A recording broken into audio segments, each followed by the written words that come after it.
Now, the thump of boots, the high kicks, the flag-lowering fanfare, the beating retreat ceremony is back at the India-Pakistan borders. But this time, it's not the crowds raising eyebrows, it's army veterans who are slamming this move. The daily drill at Atari, Ferozpur and Fazilka, long seen as a spectacle of patriotism and discipline, was suspended after the Pahalgam terror massacre that killed 26 civilians. But less than a month later, it's now back. We're looking at the border gates that will remain shut.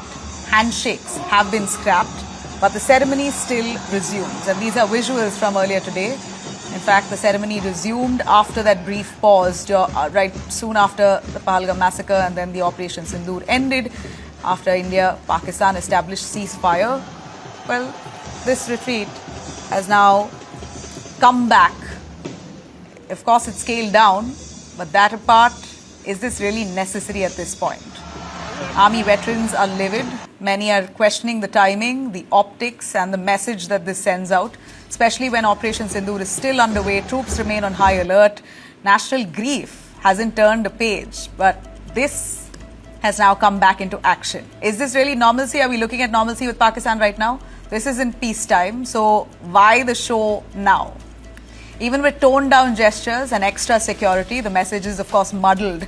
Are we really back to parading for applause on the very border that's still bleeding? There's a number of reactions coming in on social platforms asking why this theatrics when we're not good with Pakistan at the moment.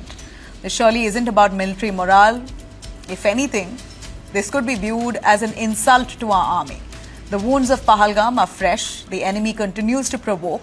It makes a mockery of, our brave soldiers, our valiant soldiers, and, going around. I don't want to use any unkind words, but trapezing on the roads and,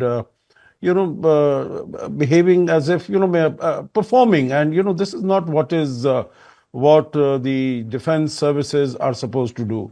And particularly at this time, you see, because there were a number of steps that were taken in the wake of Pahalgam, Cabinet Committee on Security, it is, Indus Waters Treaty, Atari checkpost being closed, as far as visas being, rescinded. All those who had visas, they were told to go back. None of those has been, issues have been withdrawn. They still seem to be in place. So what is the urgency? What is the hurry of having this on the three borders?